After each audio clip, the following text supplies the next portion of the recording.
Assalamualaikum warahmatullahi wabarakatuh. Salam dan bahagia Bapak Ibu guru hebat dimanapun berada. Saya akan menyebarkan pemahaman tentang merdeka belajar. Mari kita mulai dengan mengenali diri dan peran sebagai pendidik. Sebagai pendidik, sudah tentu seharusnya mampu mengenali karakteristik dan kebutuhan murid. Akan tetapi, hal yang paling mendasar juga harus dimulai dari diri sendiri, yakni mengenali kekuatan dan kelemahan diri. Mari masing-masing kita merefleksikan kekuatan dan kelemahan yang kita punyai. Lalu, mengelola apa yang kita miliki tersebut untuk berperan mendidik murid-murid kita. Dahulu, saat memutuskan menjadi guru, apa yang ada dalam pikiran ibu dan bapak guru? Lalu, mengapa memutuskan ingin menjadi pendidik? Dan bagaimana perjalanan perjuangan sehingga akhirnya sampai di profesi mulia ini? Lalu kini, ingin menjadi guru seperti apa kita? Dengan menyadari guru hadir setiap hari untuk murid-murid, hadir untuk terus menambah kapasitas diri, kita telah menyadari kebutuhan untuk terus belajar. Apapun profesi yang dijalani, kita memang perlu terus belajar. Demikian juga dengan peran kita sebagai guru. Kita perlu terus belajar agar bisa menghantarkan murid-murid untuk berdaya dan menjadi manusia merdeka. Dengan kesadaran untuk terus belajar secara mandiri, kita telah mengatur diri sendiri. Dan ini adalah bagian dari perjalanan kita menjadi manusia merdeka. Sebagai guru, kita pasti ingin membekali murid-murid dengan pengetahuan, keterampilan, dan budi pekerti. Peran seorang pendidik memang sangat besar. Hal apapun yang kita lakukan di kelas, dari segi memfasilitasi proses belajar, atau hal sekecil ucapan pujian maupun cemohan yang tidak sengaja terucap akan meninggalkan makna bagi murid-murid yang kelak akan menjadi bagian dari masyarakat.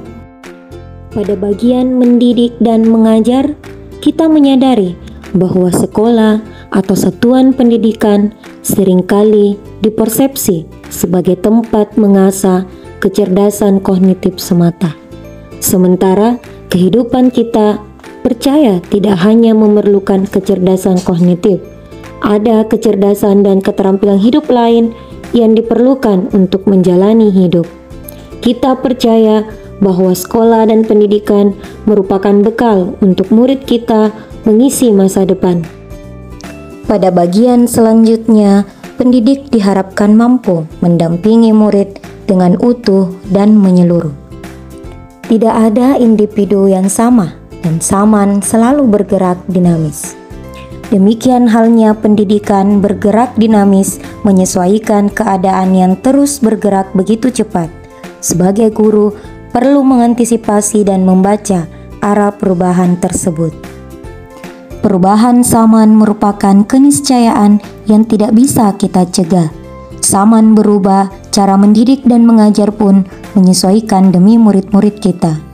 Setiap murid dilahirkan dengan kodrat alam yang berbeda-beda. Ada yang tinggal di perkotaan, pedesaan, pantai, gunung, dan lain-lain. Mari memahami kodrat alam masing-masing murid kita dan bagaimana memberikan pengalaman-pengalaman belajar sesuai di mana murid tinggal. Pada bagian akhir, pendidikan diharapkan mampu mengantarkan keselamatan dan kebahagiaan. Pada bagian ini, kita para guru diajak untuk tidak hanya mengajarkan materi pelajaran, tetapi mendorong murid untuk menemukan pemahaman bermakna yang relevan dengan kehidupannya.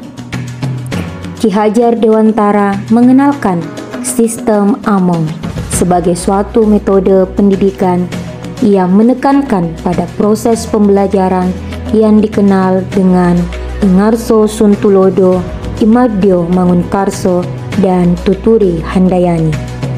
Ingarso suntulodo artinya di depan memberi teladan. Guru memahami secara utuh tentang apa yang dapat ia bantu kepada murid, menjadi teladan dalam budi pekerti dan tingkah laku. Immadyo mangun karso, di tengah membangun kehendak. Guru diharapkan mampu membangkitkan semangat, bersuakarsa, dan berkreasi bersama murid dengan membuka dialog dengan murid, berperan sebagai narasumber, dan guru sebagai penuntun. Dan tuturi handayani, di belakang memberi dorongan. Guru tidak sekedar memberikan motivasi, tetapi juga memberikan saran dan rekomendasi dari hasil pengamatannya, agar murid mampu mengeksplorasi daya cipta, rasa, karsa, dan karyanya. Pada intinya, anak atau murid harus dituntun untuk mengembangkan dirinya sesuai kodrat dan potensinya dengan kasih sayang yang tulus, mendampingi, merawat, dan menjaganya, serta doa dan harapan untuknya.